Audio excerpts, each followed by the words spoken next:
성장하는 우리 교회 되기를 바랍니다. 그런 마음으로 오늘 함께 말씀 보시도록 하겠습니다. 오늘 사도행전 2장 1절에서 13절까지 말씀을 볼 텐데요.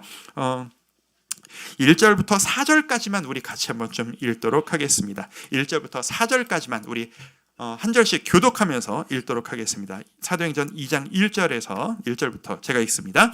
오순절날이 이미 이름에 그들이 다 같이 한 곳에 모였더니 호련히 하늘로부터 급하고 강한 바람 같은 소리가 있어 그들이 앉은 온 집에 가득하며 마치 불의 혀처럼 갈라지는 것들이 그들에게 보여 각 사람 위에 하나씩 임하여 있더니 그들이 다 성령의 충만함을 받고 성령이 말하게 하심을 따라 다른 언어들로 말하기를 시작하니라. 아멘. 오늘 이 말씀을 통해서 우리 청년주의를 맞이해서 특별히 우리 청년들을 위해서 우리 이 예배 말씀에 은혜가 있기를 소망합니다.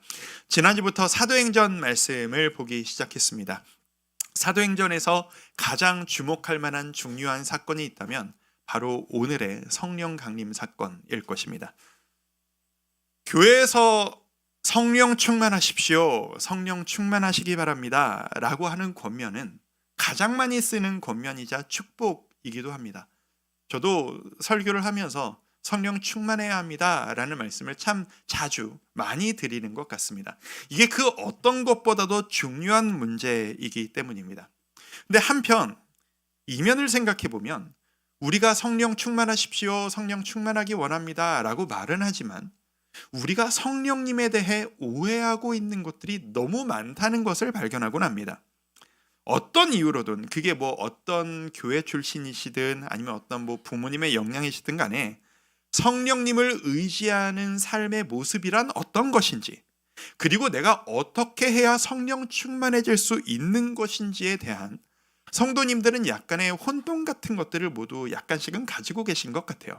그리고 제가 이 자리에 앉아 계신 수많은 우리 성도님들과 청년들에게 성령 충만이란 뭘까요? 어떻게 해야 성령 충만할 수 있을까요? 물어보면 아마 나오는 답들의 정도가 약간 차이가 있지 않을까라고 저는 확신이 듭니다. 그런 의미에서 우리는 이 성령님을 어떻게 받아들여야 하는지 제대로 알아야 할 필요가 있습니다. 그리고 그 성령님을 이해하기 위해서 이 사도행전보다 더 좋은 본문은 없다라고 믿습니다. 오늘로부터 시작해서 성령은 어떤 분이신지, 성령의 임재를 받은 사람들의 충만한 삶은 도대체 어떤 것인지 한 주 한 주 배워 나가도록 하겠습니다. 어떻게 생각하시는지 궁금하네요. 성도님들은 성령님, 성령 충만, 성령의 역사 하면 어떤 이미지들이 제일 먼저 떠오르세요? 뭐 많은 이야기들을 하실 수 있을 겁니다. 근데 저는 개인적으로 이제 장로교 목사고 태어나서 자란 게 장로교 기반으로 보수교단 출신이다 보니까 이 성령운동, 소위 뭐 은사주의 같은 그 교회들, 종파들이 좀 있잖아요. 그런 식의 접근에는 저는 약간 좀 어색한, 익숙하지 않은 마음이 저에게는 사실 좀 있습니다. 근데 그럼에도 불구하고 그런 쪽에서 열심히 신앙생활하다 오신 분들, 우리 교회도 많이 있으시니까 그런 분들을 뵙다 보면 가끔 좀 부러울 때가 있어요. 그분들의 그 뜨거움, 열정, 주님의 은혜를 갈망하는 마음이 나도 저거는 좀 배워야 되겠다라는 생각이 들 때가 있는 게 사실입니다. 제가 태어난 교회는 이제 예배 모습이 완전 전통교여서 드럼, 기타 큰일 나는 일이고요. 하다못해 박수 치는 것도 좀 조심스러운 교회였어요. 통성기도보다는 조용히 기도해야 하는 교회였고요. 말씀 중심으로 하는 그런 기반이었거든요. 근데 이제 성령운동이 좀 강조되어지는 그 기반을 갖추신 그 교회에서 오신 분들을 보면 어떻게 저렇게 뜨겁게 기도를 하지? 그래서 저는 이 주여 하는 게 아직도 힘을 줘야 나오는데 그쪽 분들은 그냥 영혼의 울리같이 주여 이게 나오고 기도를 하면 그 뭐랄까요? 이렇게 저는 방언을 못 하거든요. 방언을 하시면서 그 깊이 있게 기도하시는 모습이 참 부러울 때가 있는 게 사실입니다. 근데 그럼에도 불구하고 이것이 옳으냐 저것이 옳으냐라는 것을 생각했을 때 균형이라는 것이 필요합니다. 성령님에 대한 오해가 어떤 것들이 있을까? 성도님들이 많이 질문하시는 성령님에 대한 오해가 뭐가 있을까를 제가 혼자 정리를 해보니까 보통 세 가지 오해를 많이 가진다는 생각을 갖습니다. 첫 번째 많이 제가 받는 그 질문으로서의 오해는 이런 거예요. 성령님을 뭔가 좀 계획적으로 착착착착 일하시는 계획적인 분이라고 느끼기보다는 뭔가 좀 갑자기 우발적으로 준비하지 않았는데 팍 하고 떨어지는 분, 그런 분이시라고 하는 오해. 이런 오해가 있다 보니까 성령의 역사를 어떤 식으로 우리가 잘못 적용할 때가 있냐 하면 마치 무슨 한탕주의처럼 나는 지금 말씀도 잘 모르고 나는 열심도 부족하지만 그리고 나는 나약하지만 하나님께서 성령 충만 한 번 뚝 떨어뜨려 주시면 나는 한 번에 변화될 거야. 나는 그것만 소망하고 있어. 라고 하는 이런 식의 기다림. 이게 오해에서 비롯된 성령에 대한 갈망입니다. 두 번째로 또 이런 오해가 있습니다. 뭔가 성령님의 역사하심이란 이성적이고 논리적이라기보다는 약간 감정적 흥분을 통해서 일하시는 분이라는 그런 오해. 그래서 교회에서 보통 저분 성령 충만해 라고 하면 어떤 분을 일컬어 말하세요? 뭔가 좀 홀리하시고 기도도 소리 열심히 지르시고 기도 많이 하시고 이런 분들을 성령 충만하다라고 얘기하잖아요. 그게 성경적 성령 충만하고는 좀 다른 그림이거든요. 그래서 저도 어릴 때 그게 좀 있었어요. 성령 충만하기 위해서는 뭔가 소리를 좀 많이 질러야 될 것 같고 뭔가 좀 감정의 무아지경에 빠져들어야 성령 충만해지는 것 아닌가? 그걸 애써야 되는 것 아닌가? 라고 하는 그런 오해 말이죠. 세 번째 오해는 이런 걸 겁니다. 성령 충만이란 현실적이고 우리 일상 가운데 펼쳐진다기보다는 뭔가 좀 초자연적이고 기적과 이적과 일상을 벗어난 특별한 무엇이 성령의 역사다라고 하는 오해. 그래서 성령 운동하면 뭔가 좀 예언하고 말도 좀 다르게 해야 할 것 같고 그런 것이라는 오해가 있는 겁니다. 저도 이제 그 청년회 때부터 우리 청년 이 나이 때부터 성령 충만을 정말 간절히 구했어요. 근데 그 성령 충만이라는 게 도대체 오지를 않더라고요. 그래서 제가 그때 추구하고 노력했던 게 뭐냐면 그냥 일단 철야 기도회를 가는 거예요. 철야 기도회를 가서 그 철야 기도가 성령님이 임하시는 특별한 장소이고 시간이었던 거죠. 그래서 그곳에서 뭘 했느냐? 한 찬송가를 무한반복하는 것. 그 불길 같은 성시며 강구한 우리 불로 하면 불로를 100번 반복하면 성령님이 임하신다. 이거 진짜 그렇게 배웠거든요. 그렇게 하면 성령님이 임하시지 않을까. 고래고래 목이 쉬도록 부르짖어야 성령님이 임하실 것이다. 그러니까 나는 아직 열심히 부족해서 성령님이 나에게 오지 않으신 것이다.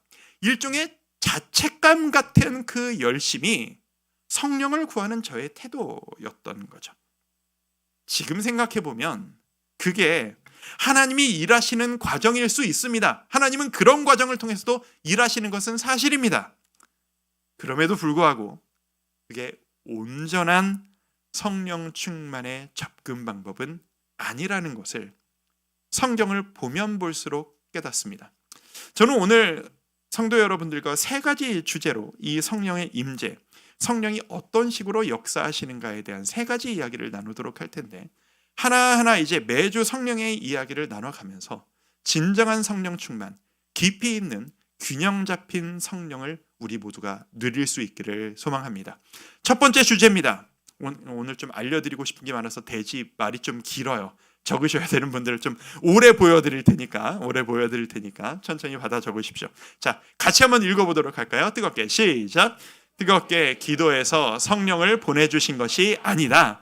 약속하셨기 때문에 보내주신 것이다. 자, 기도했기 때문에 뜨겁게 기도했기 때문에 성령을 보내주신 게 아니라 약속하셨기 때문에 보내주신 것이다. 자, 지금 이 이야기는 첫 번째 성령 강림 그날 있었던 그 날에 대한 설명을 제가 지금 드리고 있는 거예요. 때는 오순절 때였습니다. 지난주에 나눴던 그 마가의 다락방에서 12 제자들과 사도들과 사람들이 모여서 날로 열심히 기도하고 있던 어느 날 오순절 때가 되었습니다. 그날 하나님께서 성령님을 보내주셨습니다. 제가 2장 2절에서 4절까지를 한번 쭉 한번 읽어볼게요.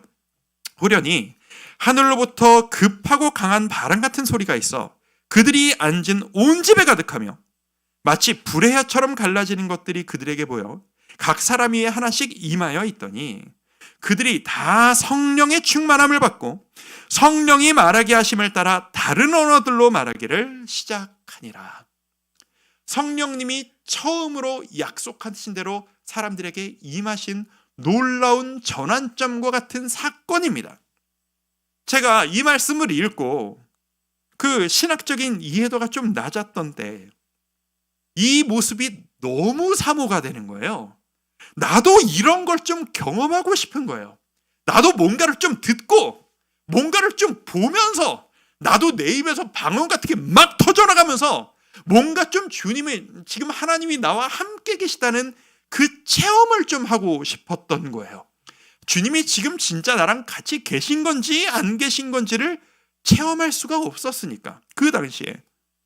그래서 아까 말씀드린 대로 저의 노력은 이거였습니다. 열심히 기도할수록 오실 거야.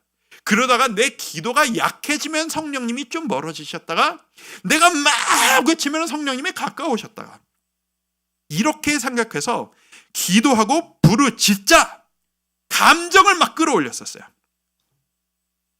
근데 제가 성경을 배우고 신학을 배우고 정리를 할수록 깨닫는 것은 뭐냐 하면 내가 열심히 기도하면 성령님을 보내주신다라고 하는 이 말은 완전히 틀린 말은 아니지만 완전히 맞는 말도 아닌 거예요.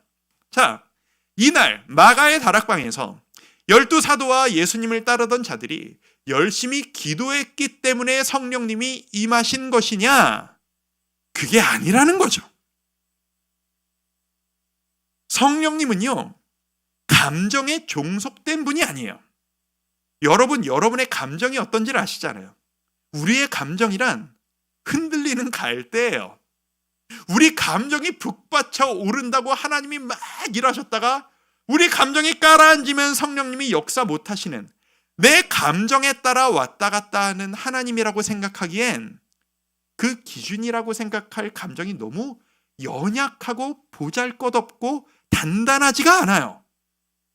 하나님은 균형 가운데 일하세요. 단단한 토대 가운데 일하십니다. 오히려 성령님은 냉철하게 하나님의 말씀, 이 약속을 깨닫고 주님이 어떤 식으로 일하시는지를 정확히 아는 자에게 역사하신다 라는 사실을 우리는 깨달아야 될 필요가 있습니다. 이날 사건도 마찬가지입니다. 이 사람들이 열심히 기도했기 때문에 성령이 임한 것이냐? 아니라는 거예요. 베드로 이날 방금 읽어드렸던 것처럼 사람들이 막 환상을 보고 그리고 막 방언을 얘기하니까 생전 처음 겪는 이 상황 가운데서 사람들이 혼란스러워합니다.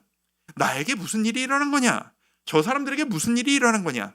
이 베드로가 성령을 받고 바로 상황을 파악하고 사람들에게 지금 이 상황을 어떻게 받아들여야 하는지 해석을 해줍니다. 그게 2장 16절 말씀부터 시작되는 이 설교예요. 베드로가 이야기하기를 이는 곧 선지자 요엘을 통하여 말씀하신 것이니 라고 그의 설교를 시작합니다. 자, 선지자 요엘 곧 구약 성경에 예언되어진 하나님의 약속이라는 이야기예요. 지금 너희가 이 환상을 보는 것이 너희가 지금 이 성령 충만을 처음 경험한 것이 너희가 매달려서 준 것이 아니야. 이건 약속되어진 거였어. 그때가 왔을 뿐이야. 라고 말입니다. 성도 여러분, 우리는 기도하면 성령을 받을 수 있다라는 표현 가운데 우리 중심적인 사고가 들어있음을 부인할 수 없습니다. 내가 노력하면 하나님을 끄집어낼 수 있다라고 하는 착각, 내가 노력하는 하나님이 나에게 응답하도록 만들어낼 수 있다고 하는 착각, 그 말은 주도권이 나에게 있다라는 이야기입니까? 주님께 있다라는 이야기입니까? 철저하게 성령님의 주도권은 내가 아니라 주님께 있습니다. 성령님의 역사하심은 내 감정에 따라 오는 것이 아니라 말씀의 약속에 따라 근거해서 움직이십니다.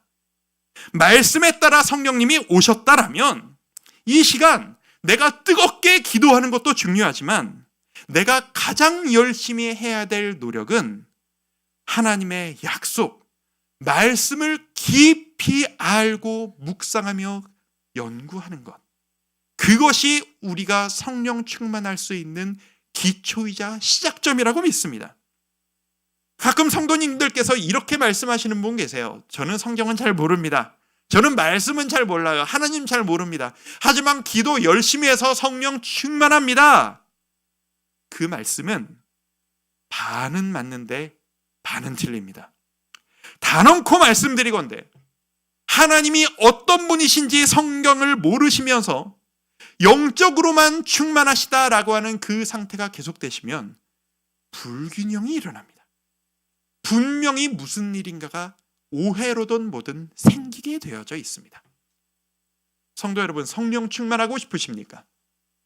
한 번 더 여쭤볼게요. 여러분, 성령 충만하고 싶으십니까? 말씀 앞으로 나아오십시오. 큐티하십시오. 말씀을 사모하십시오. 그게 성령 충만, 임재의 시작점이 될 것이라고 저는 믿습니다. 두 번째입니다. 성령님에 대한 오해를 풀죠. 자, 두 번째, 간략하게 있습니다. 시작. 충동적으로 모였을 때 성령님이 갑자기 오신 게 아니다. 정기적이고 꾸준한 공동체 모임을 통해 오셨다라는 겁니다. 말이 기니까 제가 봐도 좀 복잡하네요. 자, 설명 한번 해드릴게요. 이렇게 한번 생각해 볼까요? 제가 청년 시절에 한 그 성령 충만을 너무 간구해서 성령 운동을 추구하는 선교 단체에 한 수련회에 참석했던 적이 있었습니다.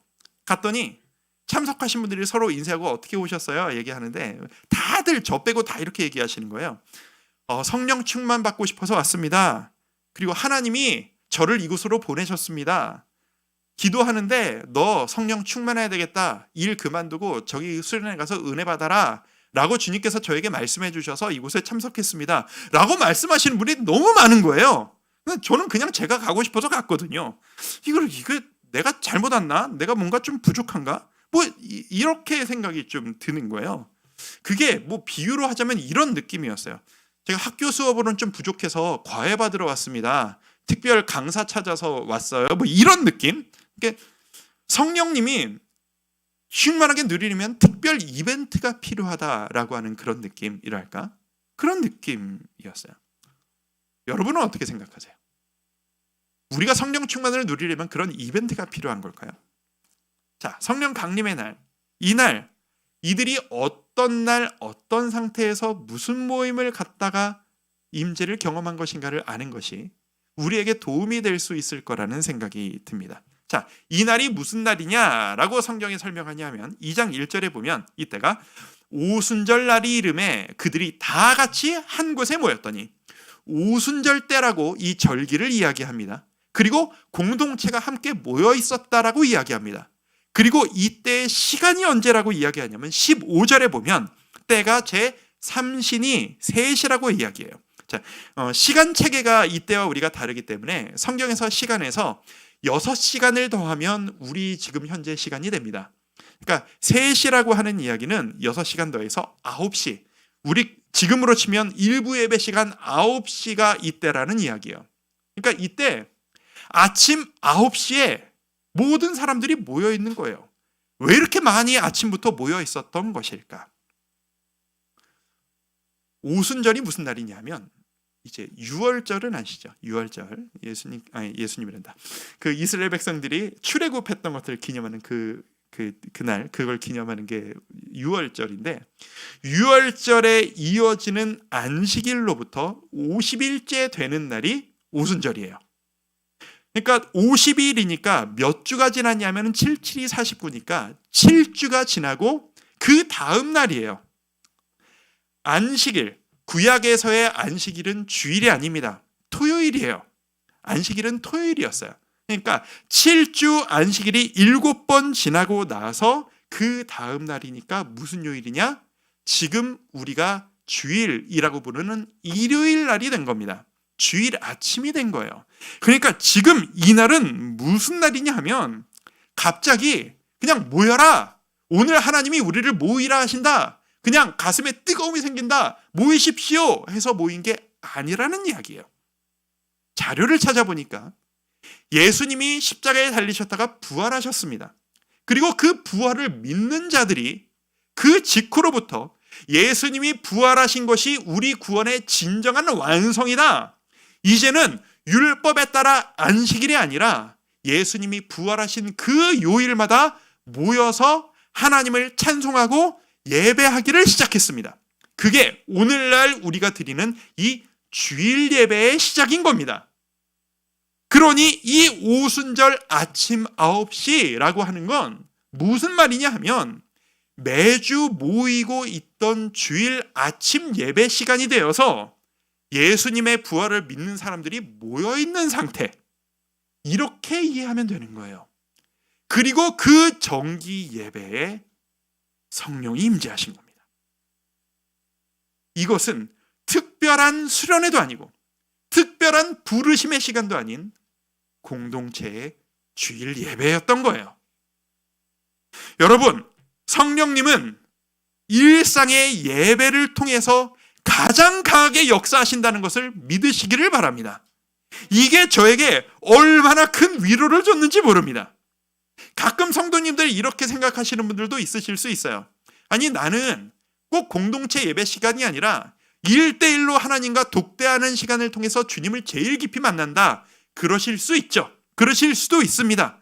큐티하시고 주님과 독대해서 기도하는 시간을 통해서 깊이 있는 주님을 만나시는 것이 가능합니다. 하지만 이 성령의 임재의 순간, 가장 성령님이 강력하게 임재하시는 그 모양은 언제라고 성경이 이야기하시냐? 일주일에 한 번 주의 공동체가 함께 모여 함께 온 가족들이 한 아버지의 이름을 높여드리고 그 부활하심을 기뻐하는 이 주일 예배, 이 예배를 사용하셨다라는 사실을 우리 잊지 않기를 바랍니다. 우리에게 이 시간은, 여러분이 앉아 계신 지금 이 자리, 이 시간은 여러분이 생각하시는 것보다 훨씬 더 소중한 자리이고 시간입니다. 이 자리가 바로 하나님이 가장 강력하게 일하시는 시간입니다.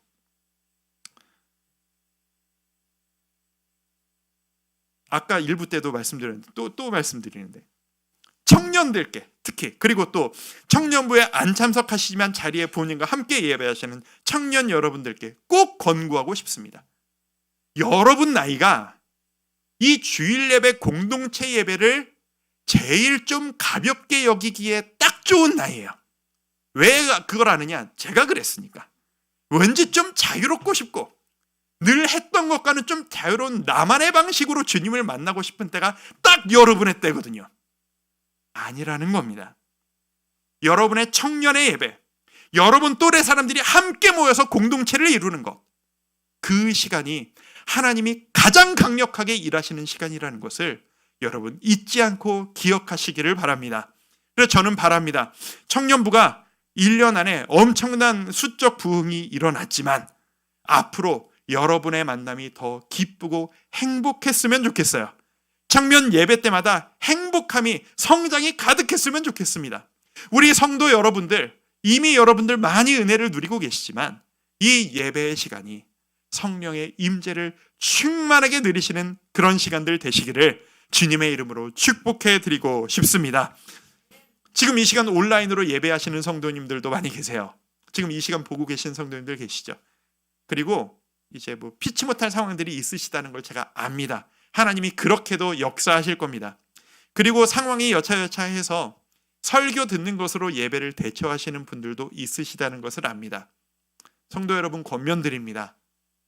이 자리에 더 특별한 은혜가 있습니다. 사모하십시오. 오늘 내가 할 수 없지만 내가 저 자리에서 함께 예배할 때 나에게 주님 더 큰 은혜를 주실 것이라는 그 사실, 사모하시고 나오시는 우리 성도님들 되시기를 바랍니다. 자, 세 번째입니다. 성령님에 대한 이야기. 자, 같이 한번 세 번째 주제 읽도록 하겠습니다. 시작. 영적 체험을 하는 것만이 성령의 역사가 아니다. 일상생활의 변화가 진짜 성령의 역사이다. 영적 체험, 방언을 하고 환상을 보고 기적을 체험하고 주님의 음성 듣고 있을 수 있는 일입니다. 부인하지 않습니다. 하지만 그것만이 성령의 역사라고 생각하시면 안 됩니다. 이것은 사도행전을 진행하는 내내 제가 강조할 이야기인데 일상생활의 변화가 진짜 성령의 역사입니다. 성령 강림의 날에 가장 큰 사건이 체험한 거라고 말씀드렸잖아요. 여러분 잘 아시는 걸 겁니다. 기도하는 가운데 갑자기 귀에 막 소리 같은 게 들려요. 이상하다, 여기는 집 아닌데 창문이 열렸나? 어디서 소리가 들리지? 이상합니다. 근데 들리는 것으로 부족해서 내 눈앞에서 불 같은 것들이 막 왔다 갔다 하기 시작합니다.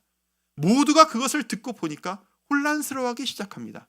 이게 진짜 우리가 기다리던 그 성령님이, 예수님이 약속하신 그 성령님이 오신 게 맞나? 우리가 착각하는 것은 아닐까?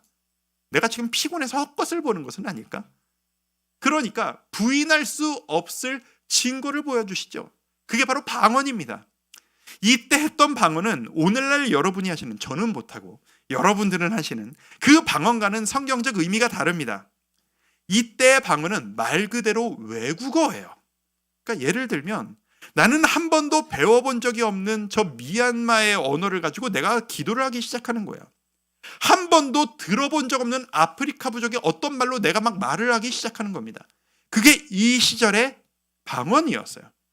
왜 그렇게 하셨을까? 기다리고 있는데 이게 성령인지 저게 성령인지, 이게 내 감정의 흥분이고 착각인지 헷갈려 할 수 있는 그들에게 들려주시고 보여주시고 내 입에서 튀어나가게 해주셔서 지금 너에게 내가 들어간 게 맞아. 내가 왔어. 그리고 이제 내가 너를 절대 떠나지 않을 거야. 라고 하는 증거를 보여주신 단회적인 사건이 바로 이 사건인 거예요. 성경의 논지를 보면 사도행전에서 어떤 지역에게, 어떤 민족에게 복음이 들어가고 성령이 임하셨다, 처음으로 들어갔다라고 할 때 이런 식으로 설명을 하십니다. 그런데 한 번 성령이 임한 공동체와 지역과 민족에게 계속 성령 충만하다라고 하는 사실을 강조할 때 그들이 방언을 하였더라 라고 성경은 말하지 않습니다. 그들이 기적을 계속 보았더라 라고 이야기하지 않습니다. 오히려 사도행전은 성령 충만한 삶의 모습을 어떤 식으로 표현하냐 하면, 이제 다음 주에 좀 자세하게 볼 내용인데 이런 식으로 표현합니다. 자, 사도행전 2장 44절에서 47절을 제가 한번 쭉 읽어드립니다. 같이 읽죠. 같이 한번 읽겠습니다. 믿는 사람이 시작. 믿는 사람이 다 함께 있어 모든 물건을 서로 통용하고 또 재산과 소유를 팔아 각 사람의 필요를 따라 나눠주며 날마다 마음을 같이하여 성전에 모이기를 힘쓰고 집에서 떡을 떼며 기쁨과 순전한 마음으로 음식을 먹고 하나님을 찬미하며 또 온 백성에게 칭송을 받으니 주께서 구원받는 사람을 날마다 더하게 하시리라. 이게 바로 성령 충만하다라고 하는 증거로 보이시는 말씀입니다. 이후의 사도행전은 지속적으로 강조합니다. 방언이 아니라, 기적이 아니라 성령을 받으니 사는 모습이 바뀌어 버렸다라고요. 은혜를 받았더니 욕심을 부리기보단 나눠주는 게 기쁘기 시작합니다. 교회 안에서 사람을 만났는데 내가 언제 이 사람을 봤다고 막 사랑스럽습니다. 여러분들이 청년들 보셨을 때 느꼈던 그 감정이 바로 그 감정입니다. 뭔가 먹이고 싶은 거예요. 나눠주고 싶은 거예요. 자꾸 보고 싶은 거예요. 아까도 얘기했지만 청년 여러분, 아까 했던 얘기를 똑같은 데를 또 하니까 좀 민망하긴 하네요. 여러분들을 먹이고 싶어서 주중에도 사무실을 찾아오셔서 봉투 드리시면서 이거 우리 청년들 좀 먹여주십시오 하신 성도님들이 많으세요. 한 번 부탁했을 뿐인데 왜 그러시겠어요? 여러분의 부모님들이셔서? 아니에요. 다 부모님들이 아니에요. 그 나이대가 아니신 분들이 있어요. 왜 그러시겠어요? 그 성도님들의 마음에 성령님이 임하고 계시다는 증거인 거예요. 그게 바로 이 자세한 의미는 다음 주에 우리가 더 깊이 있게 좀 나눠보도록 하겠지만, 예전과는 내가 달라져. 내 삶에 사랑이 가득해. 나눠주고 싶어. 함께하고 싶어. 이게 바로 성령 충만의 완벽한 증거라는 것입니다. 기적도 이적도 환상도 아니라 말이죠. 그래서 성경적으로 봤을 때 성령 충만하다. 그래서 나는 가족도 모르겠고 나 몰라라 하고 주의 일에만 집중하겠다. 라는 말이 앞뒤가 안 맞는 이야기가 되는 겁니다. 나는 성령 충만하다. 나는 주의 것만 바라본다 하면서 직장에서 직장 동료들에게는 아무 관심이 없고 주위의 사람들과 더불어 함께 사랑을 전하는 것에는 아무 관심도 없으면서 복음만 전하고 싫은 소리만 하면서 그들의 얘기는 듣지 않는 자세가 균형 잡힌 모습이 아닌 이유가 바로 여기에 있는 겁니다.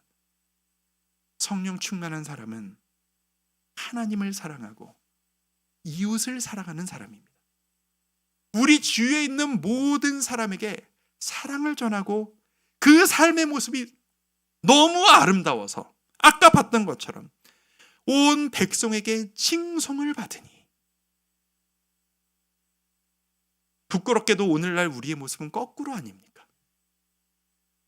믿지 않는 자들에게 손가락질 당하는 우리가 되지 않으려면 우리는 이 균형 잡힌 성령 충만을 회복해야만 합니다. 성도 여러분, 여러분이 성령 충만할수록 여러분의 입에서는 강요와 잔소리가 아니라 사랑이 튀어나가셔야 합니다. 여러분의 직장에서 수용하시고 포용하시고 참는 모습이 나타나셔야 합니다.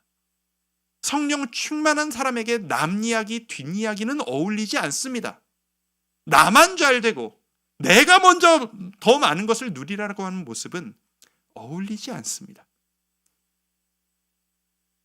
우리 기성세대가 지금까지 저를 포함해서 이 문제에 너무 많이 실패해 왔습니다. 우리 지금부터 노력합시다.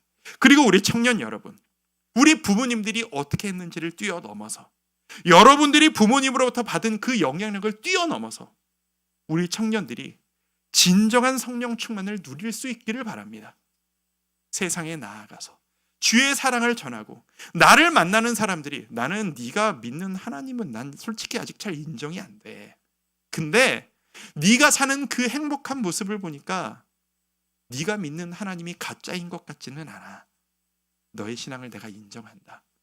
그게 바로 사도행전의 초대교회에서 나타났던 아름다운 변화의 시작입니다. 성도 여러분, 하나님은 사랑이십니다. 성령 충만한 사람도 사랑을 전하는 자가 돼야 됩니다. 여러분은 오늘 예배 드리시고 집에 돌아가시면 여러분의 가족들을 만나시게 되겠죠.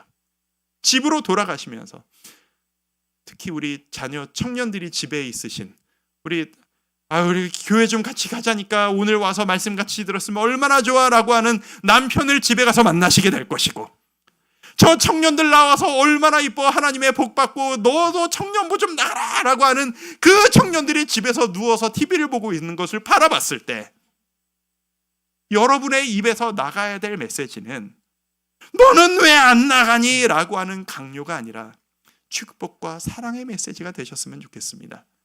그게 성령 충만한 자에게 어울리는 메시지이기 때문입니다. 저는 우리 교회가 진정으로 성령 충만한 교회가 되었으면 좋겠습니다. 성령 충만해서 일상의 변화가 이루어졌으면 좋겠습니다. 성령 충만해서 우리 마음속에 있는 이 상처의 찌꺼기들이 모두 다 깨끗이 사라지고 회복되어지는 역사가 있기를 바랍니다. 그래서 내 주위의 모든 사람들이 여러분을 바라보면서 저분 성령 충만하네, 저분 은혜가 있네, 나도 저렇게 좀 살아갔으면 좋겠네. 그 도전과 그 변화가 우리 모든 성도님들에게 가득하게 임하시기를 축복합니다. 남들에게 원하기보다, 네가 그렇게 해라 하기보다 내가 먼저, 나로부터 시작되는 그 은혜가 우리 모두에게, 우리 가족들에게 충만하게 임하시기를 주의 이름으로 축원드립니다. 우리 계속해서 다음 주, 그 다음 주 이 성령의 역사를 배워나가며 그 변화를 밟아 나갈 것입니다. 하나님이 여러분을 통해 놀라운 일들을 이루실 것입니다. 기대하십시오. 주의 말씀을 알아갈수록 여러분의 삶 가운데, 여러분의 가정 가운데 온전한 변화가 일어나실 것을 축복해 드리고 싶습니다. 우리 그런 마음으로 이 찬양하며 나아갑니다.